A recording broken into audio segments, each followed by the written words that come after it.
guys, welcome back. My name's Nathan, and today we're going to be discussing Patrik Laine's latest comments about him calling out the Winnipeg Jets and exposing his teammates. Now, in a Finnish newspaper, Patrik Laine had a few choice words about the Winnipeg Jets and some specific teammates that he played on last season, also discussing some big news on the contract negotiations. So what did Patrik Laine actually say about the Jets and his teammates, and what should we make of this? Watch till the end to find out.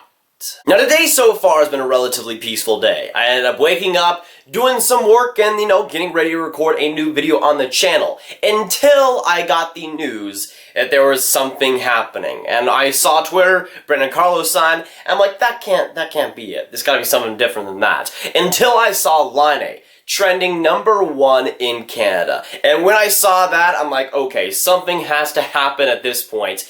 And oh boy, did something happen. Patrik Laine, again, in a Finnish newspaper, pretty much went all out. Basically had no restraint. And today, we're gonna go deep diving into what he said. Now, this week has pretty much been jam-packed already when it comes to Laine news. In the past couple of days, we saw Patrik Laine suiting up in full CS burn gear in the NLA, and that was huge news as well. And again, he's practicing in Switzerland right now, and that's obviously a telling tale as to how good the negotiations are going, or I guess how bad the negotiations are going. And Patrik Laine hasn't said too much up to this point, especially when it comes to the Finnish newspaper side of things. The media has been relatively quiet until today. Now, we have two gigantic tweets to dissect in today's video, both tweets being translated by Pekka Jalonen on Twitter. Huge props to him. Patrik Laine, though, saying this: when you're having contract negotiations, one thing always is who you are playing with. With the merits I have, somewhere else I'd have the opportunity to play with the best players.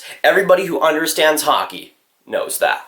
And I think Patrik Laine is 100% right here. I think he's 100% right with this whole tweet. Again, saying that your teammates are one of the main reasons why you could get more money or less money in negotiations. Patrik Laine obviously knows that. He's not stupid. He knows who he played with, which for the most part last season was Brian Little. He was the center with Patrik Laine for the most part. The year before that, where Patrik Laine was just absolutely rolling, it was Paul Stastny. And of course, we all saw him go to the Vegas Golden Knights in that free agency and that whole road where Patrik Laine had to, again, go with Brian Little, and last year it definitely did not work.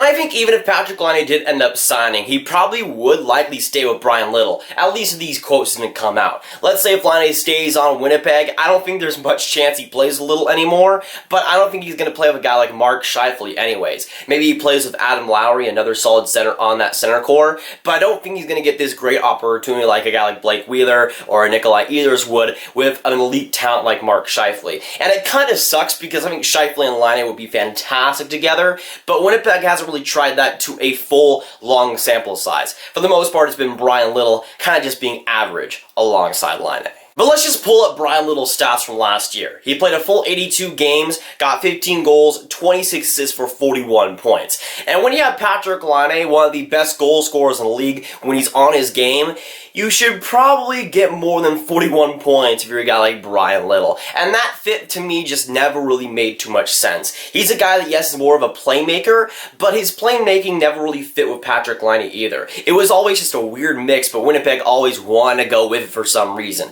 And again, we didn't see Laine too much with Scheifele besides the power play. Little wasn't given too much of a time on the power play, but still, even strength, he should get a lot more points than that. I think he's a better player too. At 41 points, it's one of his lower career numbers in the past couple of years. I think he can do better, and Patrik Laine also sees that.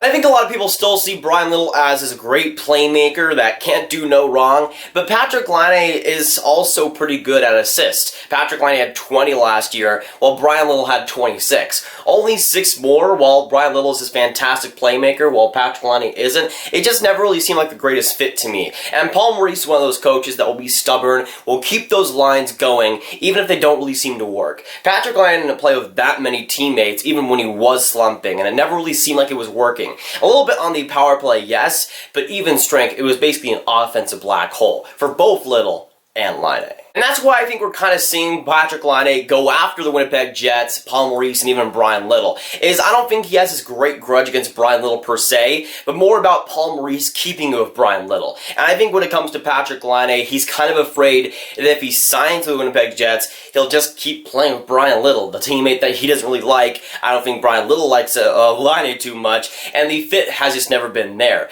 But there's that concern with Laine that he still might get that spot. He might not get new teammates unless he goes to another team, which for the Winnipeg Jets is pretty scary. But while we already unpacked pretty much everything in that first quote, let's now go to the second quote from Patrik Laine, which is pretty much just as juicy. He said this: "There are top lines, and then there is our line. But I play with the guys I'm told to play." And again, that feeds on the motion that it's really Brian Little that's the problem there for Patrik Laine. Also with Paul Maurice, again, putting him in positions that he won't exactly succeed in. And that quote right there, where he says, "There are top lines, and then there is our line," that's pretty dramatic. But I'm not lying to you, he's kind of right. It just was not working last year, that whole dynamic between Laine and Little. Especially, again, even strength, where it was just continuing to fail game after game. And there was no chemistry there, there was nothing going on, it was just flat. And when you have a talent like Patrik Laine, goal scoring wise, it's just a waste at that point. I think, again, Patrik Laine is right in these quotes, as he should be, and his concerns right now are 100% valid. And you can see in that second part of that quote saying, "But I play with the guys I'm told to play," that there's a little bit of disgruntlement in that statement. Again, saying that he'll play with those guys, but he won't exactly be happy playing with them. And I think when it comes to Patrik Laine, his side of everything here is, again, totally valid. I think what the Winnipeg Jets have done with him, again, he's kind of been banged up in the past year too, it's just been kind of weird that you'd keep him on a line that has been barely working and has proved itself to just not work. And Patrik Laine has had enough of that organization, has had enough of Paul Maurice and the teammates. And when you're done with the team, the organization, and your coach, it's not looking too good. And I kind of support Patrik Laine adding fuel to the fire, because the negotiations, even before this quote, weren't looking like they were close whatsoever. And the relationship between both sides wasn't exactly looking too good. So I think kind of exposing the Winnipeg Jets in this way, going after and calling out his teammates, I think might just be good in the long run. Because I think with Patrik Laine, if they were going to go in this trajectory of just talking and talking, not really getting anything done, I don't know if he gets signed even until October. But now Winnipeg kind of has a fire under their body. Now they have something to work towards, and they obviously have the motivation there. Patrik Laine wants different teammates, and if Winnipeg can't give that, it might be over. And I've speculated on this channel before that the relationship between Patrik Laine and Winnipeg isn't exactly on the best terms, but these two quotes basically do confirm that. Again, Patrik Laine is saying that he would want to play somewhere else, have a bigger opportunity, and play with better teammates, and be in a better situation. That just kind of ticks all the boxes for a player that's unhappy where he is and unhappy on his team. Again, going to Switzerland to train, it's an indication that he wants to go somewhere else. And Winnipeg, if you take a hint, you might want to trade him now. Especially compared to the other RFAs in the RFA class, we've seen a lot of drama when it comes to Patrik Laine, but this is kind of the peak when it comes to both of these quotes. But I actually like to see it happen. Again, going to the Finnish media, expressing his truth and expressing his actual feelings on the negotiations, which doesn't happen too often. In my opinion, we should see it more, and I applaud Patrik Laine for actually expressing his thoughts. And again, we actually get some new details, which is always nice to see. And honestly, looking at both sides here, if I'm going to side with somebody right now, it's probably going to be Patrik Laine. Again, for basically being forced to play with Brian Little, even though it never worked, the organizational rift between the young and the old in the locker room, that whole organization, I wouldn't call it a mess right now, but it definitely is showing signs of dysfunction. And Patrik Laine, again, deserves to have a better situation around him, deserves to have better teammates, and deserves to have a better career. Because right now, the Winnipeg Jets are just not giving it to him. Now, I'm not 100% sure how this whole situation will end, whether it's an offer sheet, whether it's a trade, or whether he just ends up signing with the Winnipeg Jets. But in the end, I want to see Patrik Laine in an organization that treats him the right way. Because even though I don't love him to pieces, he's not my favorite player by any means. I think he deserves a better situation than the Winnipeg Jets. Same thing of a lot of those Jets players. It's not exactly a great situation. It's not exactly a great team right now. But if Patrik Laine were to go there, I hope he gets new teammates for once, and that he actually starts to play a lot better, because I think that would be best for both sides involved.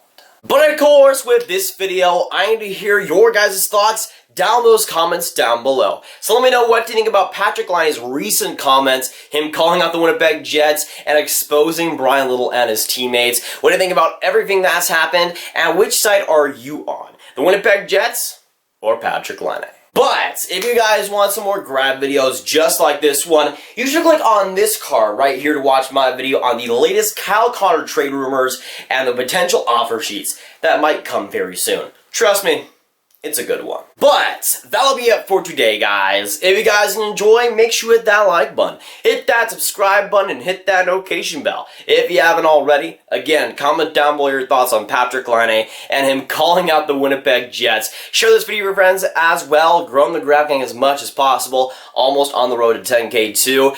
I'm Nathan, and I'll see you guys in the next video or stream. Goodbye.